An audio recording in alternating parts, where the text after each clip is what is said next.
अस्सलाम वालेकुम जी, ਕੀ ਹਾਲ ਹੈ? ਠੀਕ ਹੋ?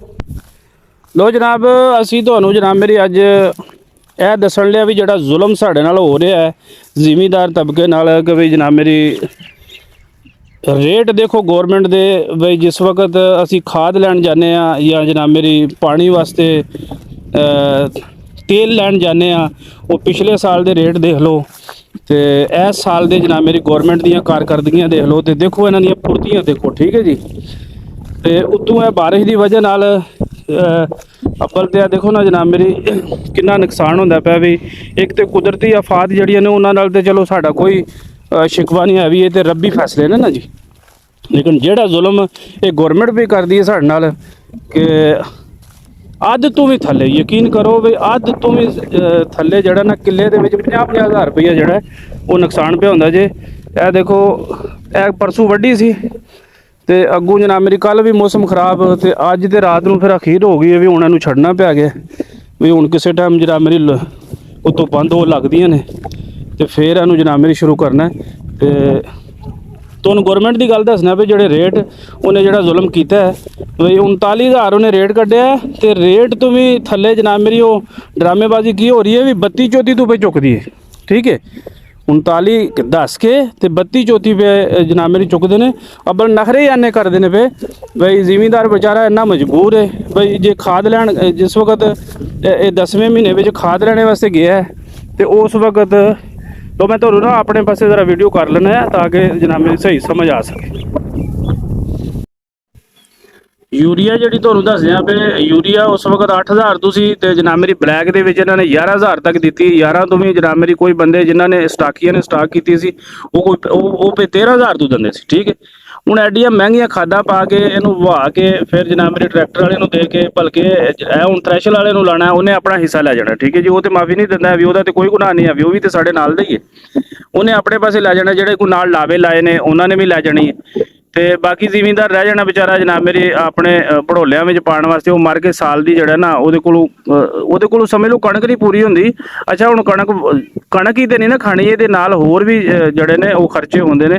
ਘਰ ਆਇਆ ਗਿਆ ਚੰਗੀਆਂ ਮਾੜੀਆਂ ਫਿਰ ਜਨਾਬ ਮੇਰੀ ਅੱਛਾ ਖਾਲੀ ਰੋਟੀ ਤੇ ਨਹੀਂ ਖਾਂਦੀ ਹੈ ਵੀ ਉਹਦੇ ਨਾਲ ਸਾਲਣ ਵੀ ਲੱਗਦੇ ਨੇ, ਉਹਦੇ ਨਾਲ ਜਨਾਬ ਮੇਰੀ ਹੋਰ ਵੀ ਕੁਛ ਹੈ ਬਣਾਉਣੀ ਪੈਂਦੀ ਹੈ। ਉਹ ਜਿਹੜਾ ਬਾਜ਼ਾਰੋਂ ਚੀਜ਼ਾਂ ਅਸੀਂ ਲੈਂਦੇ ਹਾਂ ਉਹ ਸਾਨੂੰ ਡਬਲ ਰੇਟ ਤੇ ਦਿੰਦੇ ਨੇ। ਲੇਕਿਨ ਜਦੋਂ ਕਣਕ ਦੀ ਵਾਰ ਆਉਂਦੀ ਹੈ ਕਣਕ ਹੁਣ ਜ਼ਿਮੀਂਦਾਰ ਨੇ ਯਕੀਨ ਕਰੋ ਬਈ ਪਿਛਲੇ ਦਿਨਾਂ ਦੇ ਵਿੱਚ ਰਮਜ਼ਾਨ 'ਚ ਤੁਸੀਂ ਦੇਖਿਆ ਹੋਣਾ ਕਿ ਬਈ ਬੰਦੇ ਮਰਦੇ ਫਿਰਦੇ ਸੀ। ਠੀਕ ਹੈ, ਬੰਦੂਕ ਦੀ ਨੋਕ ਤੇ ਜਨਾਬ ਮੇਰੀ ਲੋਕਾਂ ਨੂੰ ਧੱਕੇ ਤੇ ਠੁੱਡੇ ਤੇ ਜਨਾਬ ਮੇਰੀ ਕਿਸ ਤਰ੍ਹਾਂ ਮਾਈਆਂ ਔਰ ਵਡੇਰੇ ਬੰਦੇ ਉਹ ਬੱਚੇ ਜਿਹੜੇ ਨੇ ਉਹਨਾਂ ਨਾਲ ਕਿੱਡਾ ਜ਼ੁਲਮ ਹੋਇਆ ਕਿ ਰਮਜ਼ਾਨ ਦੇ ਵਿੱਚ ਆਟਾ ਲੱਭਦਾ ਨਹੀਂ ਸੀ ਵੀ ਲੋਕ ਇੰਨੇ ਪਰੇਸ਼ਾਨ ਸੀ। ਠੀਕ ਹੈ, ਜੇ ਹੁਣ ਕਣਕ ਮਾਸ਼ਾਅੱਲਾ ਜਨਾਬ ਮੇਰੀ ਸਾਡੇ ਮੁਲਕ ਦੇ ਵਿੱਚ ਵਾਫਰ ਮਕਦਾਰ ਨਾਲ ਕਣਕ ਹੈ ਲੇਕਿਨ ਇਹਨਾਂ ਦੀਆਂ ਡਰਾਮਿਆਂ ਗਿਰੀਆਂ ਦੀ ਵਜ੍ਹਾ ਨਾਲ ਇਹ ਹੁਣ ਜਿਹੜੀ ਗਵਰਨमेंट ਹੁਣ ਇਹਨੂੰ ਬੰਦਾ ਪੁੱਛੇ ਇਹ ਜਿਹੜੀ ਨਿਗਰਾਨ ਹੁਕੂਮਤ ਆਈ ਸੀ ਇਹਨੂੰ ਬਾਹਰੋਂ ਮੰਗਾਉਣ ਦੀ ਕੀ ਜ਼ਰੂਰਤ ਸੀ। ਠੀਕ ਹੈ, ਇਹਨੇ ਰੱਜ ਬਾਹਰੋਂ ਕਿਉਂਕਿ ਇਹਨੇ ਆਰਾਮ ਕਿਤੋਂ ਖਾਣਾ ਸੀ, ਇਹਨੇ ਆਪਣੇ ਸੂਰ ਖਾਣ ਵਾਸਤੇ ਉਹ ਜਨਾਬ ਮੇਰੀ ਰਲ ਕੇ ਸਾਰੇ ਵਜ਼ੀਰਾਂ ਨੇ ਮਸ਼ੀਰਾਂ ਨੇ ਜਿੰਨੇ ਵੀ ਹੈ ਨੇ ਇਹਨਾਂ ਬਾਹਰੋਂ ਇੰਨੀ ਮੰਗਵਾ ਲਈਏ ਉਹ ਟਨਾਂ ਦੇ ਹਿਸਾਬ ਨਾਲ। ਹੁਣ ਉਹ ਜਨਾਬ ਮੇਰੀ ਵੱਡੇ ਮਾਫੀਆਂ ਨੂੰ ਖੁਸ਼ ਕਰਨੇ ਵਾਸਤੇ ਉਹ ਰੇਟ ਘਟਾਉਂਦੇ ਫਿਰਦੇ। ਇਹ ਕਿੰਨੀ ਜਨਾਬ ਮੇਰੀ ਇਸ ਮੁਲਕ ਦੇ ਵਿੱਚ ਜ਼ਿਆਦਤੀ ਹੁੰਦੀ ਹੈ ਕਿਸਾਨ ਦੇ ਨਾਲ ਕਿ ਅਸੀਂ ਜ਼ਿਮੀਂਦਾਰ ਜਨਾਬ ਮੇਰੀ ਬਾਅਦ ਦੇ ਵਿੱਚ ਫਿਰ ਅਸੀਂ ਪੈਲੀ ਲਾਉਂਦੇ ਕੋਈ ਨਹੀਂ, ਫਿਰ ਇਹ ਬਾਹਰੋਂ ਖਰੀਦਣੀ ਪੈਂਦੀ। ਸ਼ਹਿਰ ਵਾਲਿਆਂ ਨੂੰ ਦੇਖੋ ਅਸੀਂ ਕਹਾਂਗੇ ਸਾਡੇ ਕੱਲਿਆਂ ਦਾ ਨਹੀਂ ਹੈ ਵੀ 45% ਮੁਲਕ ਦੇ ਵਿੱਚ ਕਿਸਾਨ ਹੈ ਜਿਹੜਾ ਜਨਾਬ ਮੇਰੀ ਪੈਲੀਆਂ ਲਾਉਂਦਾ ਹੈ, ਜਿਨ੍ਹਾਂ ਨੇ ਜਾਨਵਰ ਰੱਖੇ ਨੇ, ਦੁੱਧ ਵੇਚਦਾ ਹੈ। ਜੇ ਅਗਰ ਉਹ ਛੱਡ ਦੇਗਾ ਜਿਸ ਵਕਤ ਤੁਸੀਂ ਸਾਨੂੰ ਰੇਟ ਨਹੀਂ ਦੇਣ ਲਈ ਅਸੀਂ ਡੰਗਰ ਨਹੀਂ ਰੱਖਣ ਲਈ, ਡੰਗਰ ਨਹੀਂ ਰੱਖਣ ਲਈ ਤੇ ਦੁੱਧ ਤੁਸੀਂ ਕਿੱਥੋਂ ਪੀ ਲੋਗੇ, ਗੋਸ਼ਤ ਕਿੱਥੋਂ ਖਾਓਗੇ। ਠੀਕ ਹੈ, ਡੰਗਰ ਬੱਚਾ ਤੇ ਜ਼ਿਮੀਂਦਾਰ ਨੇ ਰੱਖਣਾ ਨਾ। ਅਗਰ ਜ਼ਿਮੀਂਦਾਰ ਖੁਸ਼ ਹੈ ਮੁਲਕ ਦਾ ਅੱਧਾ ਹਿੱਸਾ ਜਿਹੜਾ ਉਹ ਜ਼ਿਮੀਂਦਾਰ ਦੇ ਸਿਰ ਤੇ ਚੱਲਦਾ। ਜੇ ਅਗਰ ਤੁਸੀਂ ਦੇਖਿਆ ਜਾਏ ਨਾ ਤੇ ਤੁਹਾਡੀਆਂ ਕਿਹੜੀਆਂ ਕਾਰਕਰਦਗੀਆਂ ਨੇ, ਤੁਸੀਂ ਤੇ ਯਾਸ਼ੀਆਂ ਕਰਦੇ ਪਏ ਉੱਥੇ ਇਸਲਾਮਾਬਾਦ ਜਨਾਬ ਮੇਰੀ ਆਪਣੇ ਪ੍ਰੋਟੋਕੋਲ ਦੇ ਵਿੱਚ 50% ਕਿਸਾਨ ਚਲਾਉਂਦਾ ਪਿਆ ਇਹਨੂੰ, ਉਹ 50% ਪਰਦੇਸੀ ਜਿਹੜੇ ਭਰਾ ਨੇ ਜਿਨ੍ਹਾਂ ਨੇ ਆਪਣੇ ਜਿਸਮ ਦੇ ਸਮਝ ਲਓ ਕਿ ਖੂਨ ਦੇ ਕਤਰੇ ਦੇ ਕੇ ਜਿਸਮ ਤੇ ਚੁੰਡੀ ਵਢਾ ਕੇ ਆਪਣਾ ਜਨਾਬ ਮੇਰੀ ਜ਼ਿੰਦਗੀ ਦਾ ਹਿੱਸਾ ਵੇਚ ਕੇ ਤੇ ਉਹ ਬਾਹਰੋਂ ਜਿਹੜਾ ਪੈਸਾ ਭੇਜਦੇ ਨੇ ਉਹਦੇ ਨਾਲ ਮੁਲਕ ਚੱਲਦਾ। ਠੀਕ ਹੈ, ਤੁਸੀਂ ਤੁਹਾਡੀਆਂ ਕਿਹੜੀਆਂ ਕਾਰਗਰਦੀ ਤੁਸੀਂ ਤੇ ਦੁਨੀਆ ਦਾ ਜਿਹੜਾ ਵੀ ਕੰਮ ਕੀਤਾ ਜਿਹੜਾ ਵੀ ਕੰਮ ਉਹਦੇ 'ਚ ਘਾਟਾ ਪਿਆ। ਠੀਕ ਹੈ, ਤੁਸੀਂ ਕਿੰਨੇ ਕਰ ਜਿਹੜੇ ਕੋਈ ਇੱਕ ਪ੍ਰੋਜੈਕਟ ਦਾ ਨਾਂ ਲਓ ਹੋਵੇ ਫਲਾਣਾ ਪ੍ਰੋਜੈਕਟ ਫਲਾਣੀ ਗਵਰਨमेंट ਨੇ ਬਣਾਇਆ ਤੇ ਉਹਦੇ ਵਿੱਚ ਇੰਨੇ ਮਿਲੀਅਨ ਫਾਇਦਾ ਹੋਇਆ, ਉਹ ਲਾਸਟ ਹੀ ਜਾਂਦਾ, ਉਹ ਖਸਾਰਾ ਹੀ ਜਾਂਦਾ ਕਿਰੇ ਨਾ ਕਿਰੇ। ਤੁਸੀਂ ਜਨਾਬ ਮੇਰੀ ਉਹਦੇ 'ਚ ਅੱਧੋ ਅੱਧ ਤੇ ਤੁਸੀਂ ਖਾਣਾ ਹੁੰਦਾ ਆਰਾਮ, ਉਹ ਜਦੋਂ ਅੱਧੋ ਖਾਓਦੇ ਤੇ ਉਹ ਫਿਰ ਜਨਾਬ ਮੇਰੀ ਉਹਦੇ 'ਚ ਘਾਟੇ ਹੀ ਪੈਣਦੇ। ਇਸ ਵਾਸਤੇ ਜਨਾਬ ਮੇਰੀ ਸਾਡੀ ਰਿਕੁਐਸਟ ਹੈ ਕਿ ਵੀ ਖੁਦਾ ਰਾ ਨਾ ਜ਼ੁਲਮ ਕਰੋ। ਉਹ ਮਰੀਮ ਨਵਾਜ਼ ਦਾ ਦੇਖੋ ਨਾ, ਉਹ ਜਨਾਬ ਮੇਰੀ ਵਜ਼ੀਰ ਆਲਾ ਤੇ ਬਣ ਗਈ, ਤੇ ਉਹ ਲਾਹੌਰ ਦੇ ਵਿੱਚ ਹੀ ਜਿਹੜਾ ਮੇਰੀ ਉਹੀ ਪਿੰਡ ਜਿਹੜਾ ਪੰਜਾਬ ਦੇ ਵਿੱਚ ਆਉਂਦਾ ਹੈ।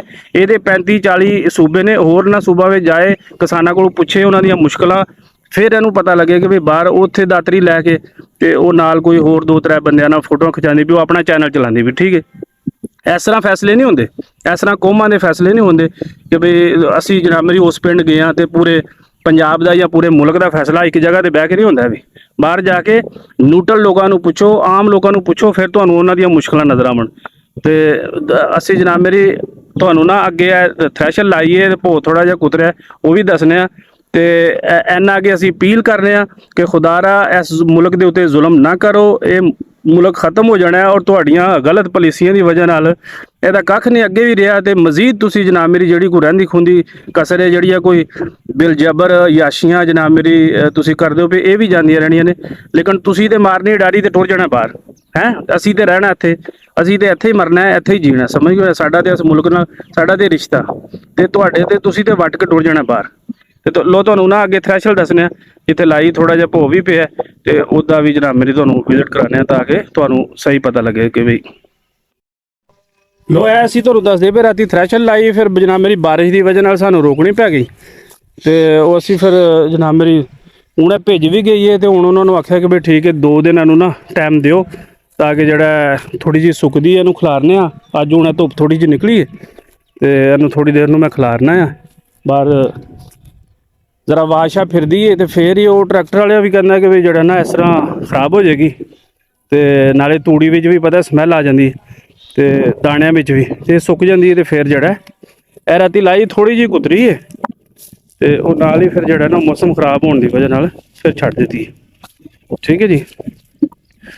ਤੋ ਸਾਡੇ ਇਸ ਚੈਨਲ ਨੂੰ ਸਰ ਸਬਸਕ੍ਰਾਈਬ ਕਰੋ, ਫਾਲੋ ਕਰੋ, ਅੱਗੇ ਸ਼ੇਅਰ ਕਰਿਓ ਲਾਜ਼ਮੀ, ਤਾਂ ਕਿ ਲੋਕਾਂ ਨੂੰ ਪਤਾ ਲੱਗੇ ਕਿ ਵੀ ਕਿਸਾਨ ਦੀਆਂ ਕੀ ਮੁਸ਼ਕਲਾਂ ਨੇ, ਉਹ ਕਿਸਾਨ ਦੀਆਂ ਕੀ ਮਜਬੂਰੀਆਂ ਨੇ, ਔਰ ਇਸ ਜ਼ਿਮੀਂਦਾਰ ਨਾਲ ਜਨਾਬ ਮੇਰੀ ਜਿੱਡਾ ਜ਼ੁਲਮ ਹੁੰਦਾ ਹੈ ਉਹ ਤੁਹਾਨੂੰ ਵੀ ਪਤਾ ਹੋਣਾ ਚਾਹੀਦਾ ਹੈ। ਸ਼ਹਿਰਾਂ ਦੇ ਵਿੱਚ ਜਿਹੜੇ ਲੋਕ ਰਹਿੰਦੇ ਨੇ ਉਹਨਾਂ ਨੂੰ ਵੀ ਇਲਮ ਹੋਣਾ ਚਾਹੀਦਾ ਵੀ ਨਿਰਾ ਪਿਰਾ ਉਹਨਾਂ ਦਾ ਗੁਨਾਹ ਨਹੀਂ ਹੈ ਵੀ ਕਿ ਵੀ ਫਲਾਣੀ ਚੀਜ਼ ਉੱਥੋਂ ਨਹੀਂ ਲਾਉਂਦੀ ਵੀ, ਜਾਂ ਉਹ ਇਸ ਤਰ੍ਹਾਂ ਕਰਦੇ ਨੇ। ਯਕੀਨ ਕਰੋ ਬਈ ਜ਼ਿੰਦਗੀ ਦੇਣੀ ਪੈਂਦੀ ਹੈ। ਠੀਕ ਹੈ, ਤਾਂ ਜਿਹੜੇ ਨਾ ਉਹ ਜਾ ਕੇ ਸ਼ਹਿਰਾਂ ਵਾਲਿਆਂ ਨੂੰ ਸਹੂਲਤਾਂ ਲੱਭਦੀਆਂ ਨੇ, ਤਾਂ ਮੁਲਕ ਚੱਲਦੇ ਨੇ, ਤਾਂ ਖਜ਼ਾਨੇ 'ਚ ਪੈਸੇ ਆਉਂਦੇ ਨੇ। ਤੇ ਇਹ ਇੱਕ ਜ਼ਿਮੀਂਦਾਰ ਜਿਹੜਾ ਨਾ ਉਹਦੀ ਬਹੁਤ ਬੜਾ ਰੋਲ ਹੁੰਦਾ ਮੁਲਕ ਨੂੰ ਚਲਾਉਣ ਵਾਸਤੇ, ਕਿਉਂਕਿ ਸਾਰਾ ਪਹੀਆ ਹੀ ਇਹਦੇ ਤੇ ਚੱਲਦਾ ਹੁੰਦਾ।